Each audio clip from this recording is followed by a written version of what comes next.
Opa pessoal, tudo bem? Bruno Vitorino, para mais uma aula, mais um vídeo sobre eletrônica analógica, né? Que eu vou apresentar o funcionamento dos filtros capacitivos, né? A gente está estudando as fontes de alimentação, né? São circuitos que convertem tensão e corrente alternada em tensão e corrente contínua, né, para alimentar nossos circuitos eletrônicos, certo? Sejam eles quais forem, circuitos de eletrônica analógica ou digital, eles precisam ser alimentados com corrente contínua, na maioria das vezes. Daí a gente tem a necessidade de converter a corrente alternada da nossa rede elétrica em corrente contínua, né? Isso acontece em todos os equipamentos eletrônicos praticamente, né? Desde os nossos smartphones, celulares precisam carregar suas baterias, né? Eles são alimentados em corrente contínua através das baterias, mas aí quando a bateria descarrega a gente precisa usar o que? O nosso carregador, né? A gente chama de carregador, mas aquilo ali é uma fonte, né? Só não é uma fonte tão simples quanto essa, que são fontes, essas que a gente está estudando são fontes lineares, né? Em equipamentos mais antigos a gente encontra as fontes lineares, né? Por exemplo, videogames antigos, a gente tinha no famoso Super Nintendo, por exemplo, a gente tinha uma caixinha pretinha bem pesada, que era a nossa fonte linear, né? Lá tinha um transformador, diodo, capacitor, regulador de tensão. Nas mais robustas, algumas tinham apenas até o capacitor, certo? Então a gente tem basicamente três etapas para chegar da corrente alternada à corrente contínua. A gente já estudou a retificação, que é a etapa realizada pelos diodos ou por um diodo só. O filtro capacitivo ou filtro é a segunda etapa, e a regulação de tensão é a terceira etapa que a gente vai ver mais na frente, ok? Esse circuito aqui, dessa figura à esquerda, ele representa então um filtro capacitivo aplicado a um retificador de meia onda, né? Retificador composto por um diodo apenas. Aí cabe a gente fazer uma observação aqui nessas figuras, ok? Isso aqui vai nortear a explicação. O seguinte, há uma notação, né? Uma notação que nos livros, geralmente nos livros de eletrônica e eletricidade, ok? Isso aqui eu acho que eu nunca falei para vocês, mas aí cabe essa observação e fica como uma anotação para a gente usar daqui para frente. As letras, né, sendo minúsculas ou maiúsculas na notação de correntes e tensões, elas fazem diferença, ok? Qual é então a notação dos livros? Tensões e correntes representadas por letras maiúsculas, como essa daqui, por exemplo, VP, essa daqui também, VR, né? Essas tensões e correntes, elas são contínuas, certo? Então isso é DC. E as tensões e correntes representadas por letras minúsculas são alternadas, certo? Não são constantes, certo? São não constantes. Maiúsculo constante, o DC, e alternado minúsculo, certo? Minúsculo alternado. Por isso que essa fonte está representada igual uma fonte DC, né? Parece que é uma fonte DC, mas não é, uma fonte alternada, certo? É uma corrente alternada de entrada do nosso circuito, certo?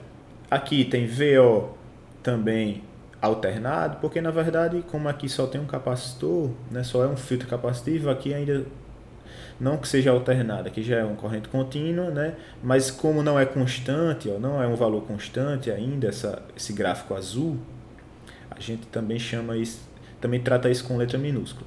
Tudo que não é constante, então, é letra minúscula. Tudo que é constante é letra maiúscula, certo? Ok, então vamos começar a análise desse circuito para a gente entender como quantificar, né, um filtro capacitivo, ou seja, como escolher ou calcular o valor de um capacitor para que a gente obtenha uma dada oscilação, que a gente chama de ripple, né, aqui entre o valor mínimo obtido e o valor máximo obtido na saída desse filtro. Ou seja, a gente quer transformar uma oscilação do retificador de meia onda, que agora é só esse semiciclo positivo, 0, semiciclo positivo, 0. Então a gente tem uma oscilação grande de VP, né? O tamanho da oscilação do retificador, se não tivesse esse capacitor, era VP, V maiúsculo, né? Com o filtro, a oscilação passa a ser apenas VR, V de Ripple, né? É a diferença entre o valor máximo e o valor mínimo que a gente obtém na saída do filtro. Diminui a oscilação. Isso aqui já fica muito mais próximo de uma coisa constante, certo? E aí já há a possibilidade de alimentar alguns circuitos menos sensíveis, ok? Então vamos lá. Começando aqui, né? A gente vai começar, então, dizendo que a nossa corrente IL minúscula, né? Corrente na carga, a carga aqui é esse resistor R, né? É a tensão VO dividido por R, certo? Todas essas equações a gente vai usar em algum momento aqui, ok? Ou quase todas. Mas o entendimento é isso, aqui é lei de Ohm, certo? Corrente na carga é igual a tensão na carga, que é o VO, dividido pela resistência, ok? Mas vamos para mais uma equação. ID, que é a corrente no diodo, né? É a maior corrente aqui nesse circuito, né? Passa pelo diodo quando ele está conduzindo e se divide entre capacitor e resistor, certo? Então ID é igual à soma de IC mais IL, lei dos nós de circuitos elétricos, ok? Para frente. Aqui uma observação, né, para a gente lembrar que a fonte de tensão e essas correntes, tudo que está representado por letra minúscula, então se trata de sinais variáveis, certo? Estou chamando aqui de AC. No caso dessa tensão, realmente é AC, de fato, né? A corrente no diodo, ela só tem uma polaridade, ela só é positiva, mas ela também é pulsante, certo? Ela não é constante, então também é representada por letra minúscula. Ok, agora vamos usar a lei de Ohm de novo, usando lei de Ohm de novo para representar a corrente na carga, né? A corrente contínua na carga, ela pode ser representada por VP. Veja que isso aqui é uma aproximação, certo? Por que uma aproximação? O que eu estou aproximando agora é a minha tensão na carga como se fosse uma coisa constante, certo? Uma aproximação. Como se ela fosse constante e com valor igual a VP, né? Como se o valor fosse constante e igual a VP. O valor de corrente contínua na carga, certo? Valor de tensão na carga. Então, eu posso fazer essa aproximação. Ela vai ser útil para a gente, quando chegar lá na frente, simplificar nossas equações, certo? Então, por que a gente faz essa aproximação? Porque quando a gente escolhe um valor de capacitor ótimo aqui, né? Esse valor de capacitor faz com que essa oscilação seja bem pequena, então a gente pode aproximar a tensão na carga por VP, certo? VP, que é a tensão de pico da onda alternada. A gente chama isso, na aula passada sobre retificadores, a gente chamou isso de VRLP, certo? É a tensão de pico na carga, ok? É o nosso VRLP, esse VP aqui. Então, corrente é igual a tensão dividido por resistência. Mais uma vez, lei de Ohm. É exatamente a mesma equação daqui de cima, só que agora em corrente contínua, certo? Valores constantes. Para frente, vamos lá.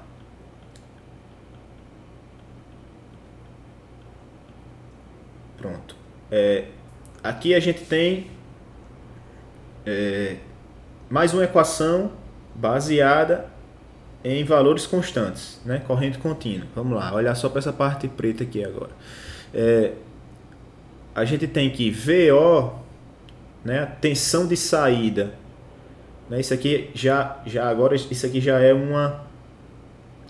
uma equação mais detalhada, né? A gente fez uma aproximação nessa equação anterior e agora aqui é uma equação mais perto da realidade. VO é a corrente, é a tensão contínua na carga, tensão média na carga, certo? Tensão contínua na carga. Veja, se a gente tem uma oscilação, né? Se a gente tem uma oscilação desse tipo na carga, certo? O capacitor se carrega, descarrega, carrega, descarrega, carrega, descarrega. O que é que a gente tem? Um valor mínimo e um valor máximo, certo? E a gente tem a diferença entre esse valor mínimo e valor máximo sendo chamada de VR. Tudo isso está desenhado também nessa figura à direita ali, certo? Estou só redesenhando aqui. Então, isso a gente chama de VR, V de Ripple, né? Tensão de oscilação, diferença de potencial de oscilação. E a gente tem um valor médio, certo? Representado aí nesse pontilhado. Esse valor médio é o que a gente está chamando aqui de VO, ok? Então a gente tem V de Ripple, a gente tem o valor máximo, que é o V de pico, né? É a tensão de pico, é que está lá em cima, naquela onda, certo? Ó, VP é do zero até o ponto máximo, é o nosso VRLP. Então tem um V de pico, tem um V de Ripple e tem um VO. Se eu quero saber fazer uma equação para VO, é simples aqui, ó. Eu pego V de pico, pego a tensão de pico, a tensão máxima, e diminuo de quanto? Metade do Ripple. Se eu pegar o Ripple, dividir ele na metade, ó, se eu pego VP, que é o valor máximo, e subtraio dessa metade, eu chego no valor VO, certo? Chego exatamente na metade do Ripple, certo? Então é VP, o valor máximo, menos a metade da faixa inteira. Cheguei no valor de VO. VO igual a VP menos meio VR. Ok? Também vai nos ser útil esse fato. Ok? Mais uma vez a observação que letra maiúscula significa valores constantes. Certo? Se é constante, então é contínuo. Certo? Contínuo e constante. Beleza? Então, agora a gente vai analisar o que? A gente vai analisar, a gente vai obter equações para a descarga do capacitor, certo? Então aqui a gente tem intervalos de carga e descarga, como eu falei na aula passada no início da explicação desse circuito. Vou refazer essa explicação. Como é que funciona o circuito do filtro? A gente tem ciclos, né, de carga do capacitor e descarga do capacitor. No início, quando a gente liga o circuito, essa fonte de corrente alternada, ela polariza, né, no semiciclo positivo. Ela polariza diretamente esse diodo, ele conduz essa corrente ID, isso faz com que esse capacitor se carregue através dessa corrente IC, certo? Então, a carga no capacitor, ela acompanha essa onda senoidal até chegar na tensão de pico. Então, ele se carrega, o capacitor se carrega até a tensão de pico, ok? Quando esse circuito passa, né, quando a fonte de corrente alternada passa a cair, aqui a partir da tensão de pico ela começa a decrescer, o que é que acontece? Esse capacitor, ele já estando carregado com a tensão de pico, certo? O que é que vai acontecer aqui? Essa tensão ela vai cair e a tensão do capacitor ela vai resistir a cair, certo? Por quê? Porque o capacitor ele resiste à variação brusca de tensão, certo? Ele não acompanha a queda da fonte de tensão. E o que é que acontece? Essa tensão aqui ela cai, nessa tensão no anodo do diodo, que é a saída da fonte, ela cai, porém a tensão no cator do diodo, que é a tensão do capacitor, ela não cai, não acompanha a velocidade dessa queda aqui, ok? Então o que acaba acontecendo aqui é que o diodo fica polarizado reversamente.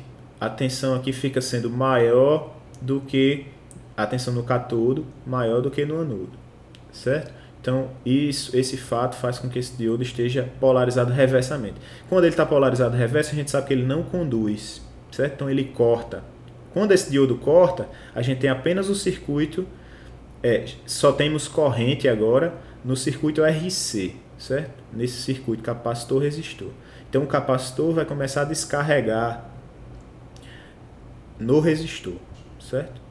Então, a gente tem um circuito simples de descarga de um capacitor em um resistor, um circuito RC, né? Circuito RC. Por isso que essa descarga é uma reta. É uma reta, equação de uma reta, certo? Por quê? Porque é um circuito simples RC, ok? A gente sabe que isso pode ser aproximado por uma reta, na verdade, aqui, certo? Por quê? Porque a gente tem R vezes C, a constante de tempo, muito grande, certo? Então, isso aqui vai se aproximar por uma reta, ok? Na verdade, a função aqui é exponencial, ok? Se a gente retomar circuitos elétricos, a gente consegue a equação, já vou falar disso, beleza? Mas é isso. Aí o capacitor começa a descarregar, só que tem uma hora, perceba, ele descarrega até quando? Até que a tensão da fonte que caiu, subiu, retorne, polarize novamente diretamente o diodo, só que o diodo não conduz ainda aqui. Por quê? Porque a tensão ainda é menor do que a tensão do capacitor, que ainda está descarregando lentamente, né? Porque a gente escolheu um capacitor bem grande. E aí a tensão vai crescendo, a tensão da fonte, veja, VI, ó, VI minúsculo, olha para a figura. Sempre faça uma associação do gráfico com a figura do circuito. Então, VI aqui é essa curva preta da senoide. A senoide vai subindo até que ela chega num valor que faz com que esse diodo esteja polarizado diretamente novamente, porque ela passa a ser maior do que a tensão do capacitor, porque a tensão do capacitor está caindo agora, né? Porque ela está descarregando, o capacitor está descarregando. Quando esse diodo passa a conduzir novamente, né? A gente está chamando isso aqui de intervalo de condução. Aqui, né, nesse pontilhado aqui, ele começa a conduzir novamente. E aí ele carrega novamente o capacitor até a tensão de pico. Só que aí já termina de novo a condução, porque acontece aquilo de novo. Aquele fato de que a tensão no cátodo fica maior do que a tensão no anodo e o diodo passa a não conduzir novamente. Então os intervalos de condução do diodo são bem curtos. São esses intervalozinhos aqui, certo? Então vamos lá. Então a gente tem intervalo de condução e o intervalo de não condução, certo? Do diodo. Nesse intervalo de não condução a gente está chamando de descarga do capacitor, certo? Então, se a gente fizer uma aproximação, a gente pode fazer uma aproximação aqui, né? Essa descarga do capacitor, ela dura daqui, ó, até aqui. Isso é quase o período. É quase o período. A gente vai usar esse fato mais na frente também, certo? Mas vamos lá. Qual é a equação? Qual é a equação de descarga de um capacitor? Né? A equação de descarga de um capacitor é dada por Vp, que é a tensão máxima do capacitor, vezes exponencial de T, que é o tempo, dividido por Rc, que é a constante de tempo. Isso aqui é retomando circuitos elétricos, certo? Isso é o funcionamento do capacitor quando ele está descarregando sobre um resistor, certo? Então, o circuito RC descarregando, capacitor descarregando. Isso significa o quê? Que começa essa tensão VO, ela começa em Vp no tempo zero, porque é elevado a zero é igual a 1. Então, no tempo zero, quando inicia a descarga, VO é igual a Vp, mas quando começa o tempo a correr, né? Quando esse tempo passa a ser diferente de zero, aqui o tempo vai passando, essa exponencial vai ficando menor do que 1. Certo? Vai ficando menor do que 1. E aí a gente tem o VO diminuindo, certo? Diminuindo cada vez mais. Ok? Diminuindo cada vez mais. Beleza. Essa é a equação então, de descarga do capacitor. A gente vai fazer uma aproximação agora. A aproximação é esse tempo de descarga, a gente vai aproximar ele para ser igual ao T maiúsculo, que é o período da nossa onda senoidal. Por que isso, professor? Porque como o intervalo de condução é pequeno, a gente está desconsiderando esse tempo em relação ao tempo total, certo? É só uma aproximação mesmo para a gente simplificar as equações. Então é isso que a gente vai fazer agora. Isso é feito por quê? Porque R vezes C foi escolhido, foi calculado para ser muito maior do que o período. R vezes C é o quê? É constante de tempo, né? Ela dita mais ou menos quanto tempo vai levar para o capacitor descarregar sobre o resistor, né?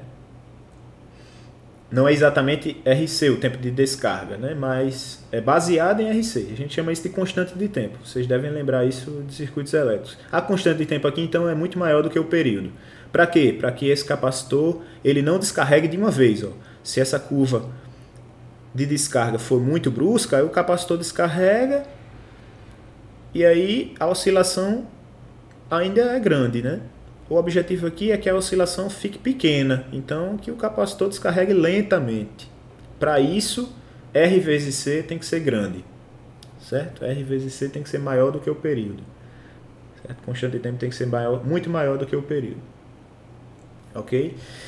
A aproximação, então, é T, a gente aproxima por tal, certo? Tudo isso porque o intervalo de condução é pequeno. O intervalo de condução do diodo é pequeno. Então a gente está aproximando isso para zero e aproximando o T minúsculo pelo T maiúsculo, certo?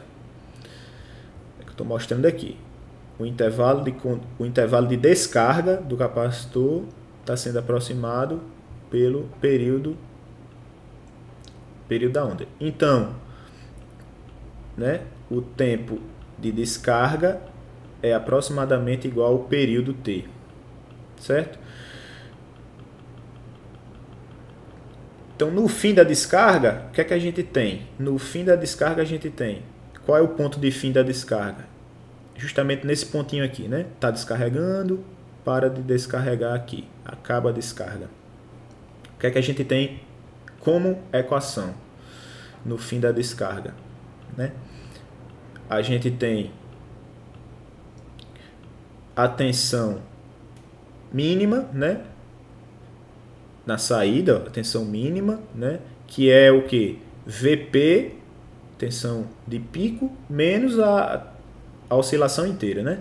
Vp menos Vr, né? A gente tem a tensão mínima agora no capacitor e, consequentemente, na saída, né? VO assume o valor mínimo quando termina de descarregar, quando acaba a descarga, ou seja, quando a onda senoidal consegue superar novamente a tensão do capacitor.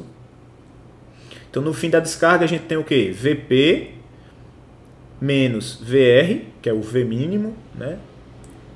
A gente está substituindo aqui em VO, certo? VO, então, é Vp menos Vr. É igual a Vp vezes exponencial de menos T maiúsculo agora, porque a gente aproximou o tempo de descarga pelo período, dividido por resistor vezes capacitor. Ok? Então, essa equação foi obtida a partir dessa outra, aproximando T minúsculo por T maiúsculo. Ok?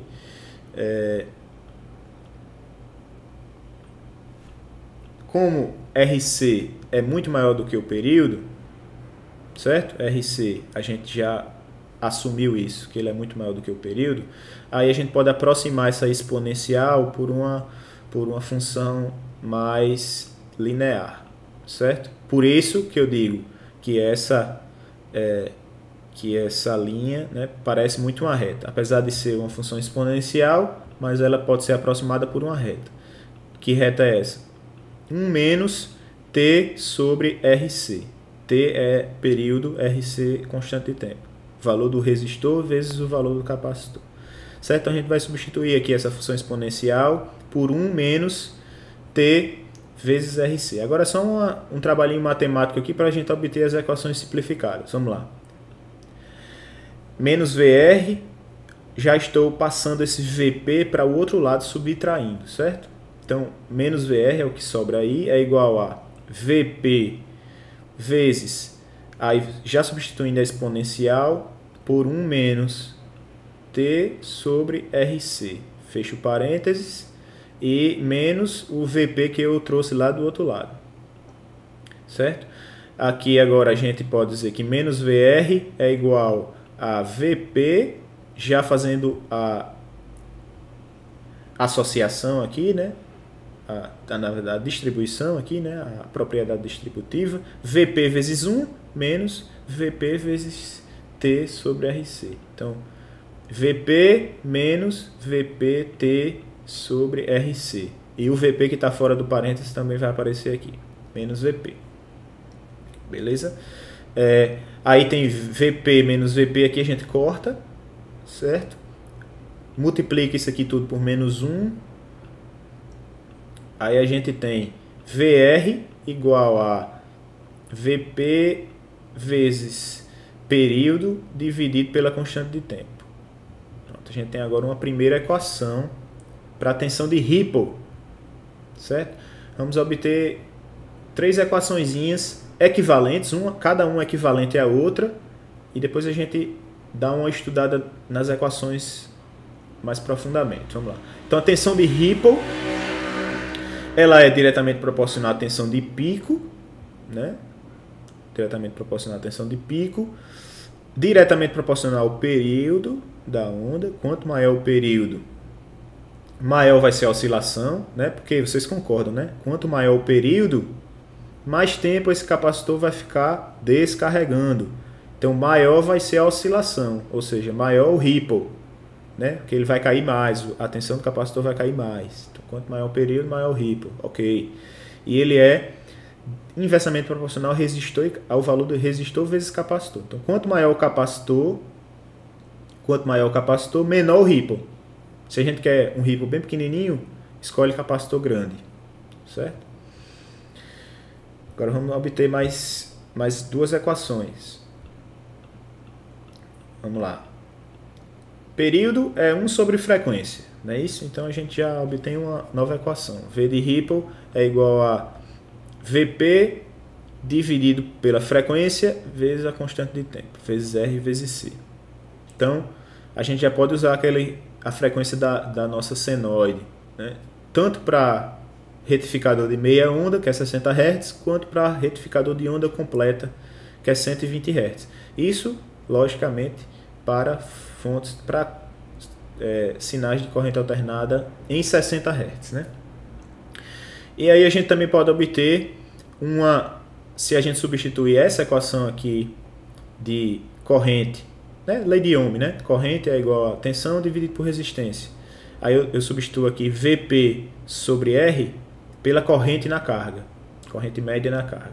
Aí a gente vai ter tensão de Ripple igual a corrente média na carga dividido por frequência vezes capacitor. Essa é mais usada do que as outras duas. Essas duas últimas equações são mais utilizadas, certo? Porque a gente não trabalha muito com período, né?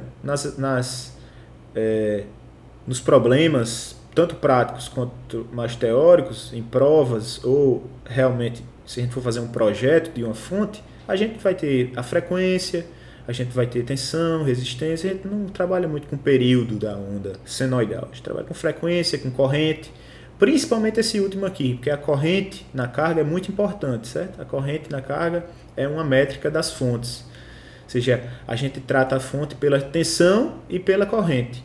Ou seja, a fonte é de 5 volts e 1 ampere, 9 volts e 2 amperes. Geralmente, quando você vai comprar uma fonte de tensão para alimentar qualquer circuito eletrônico, um Arduino, por exemplo, você vai na internet, vê lá na loja online, ele vende assim, tensão, ele diz qual é a tensão da fonte, 9 volts, e diz qual é a corrente máxima, que é 2 amperes, por exemplo, certo? Então, todas essas métricas, elas nos dizem aqui qual é o valor desse capacitor, qual pode ser o valor desse capacitor. Lógico, tudo baseado na tensão de Ripple, certo? Porque tudo depende da oscilação que a gente quer, certo? Essa oscilação geralmente dada em porcentagem, ok? Dada em porcentagem. Beleza? Então vou encerrar esse vídeo por aqui. A gente tem essas equações e a gente pode fazer uns exemplos mais para frente utilizando isso aqui para projetar, né, nossos filtros capacitivos a partir dessas métricas. Ok? Valeu!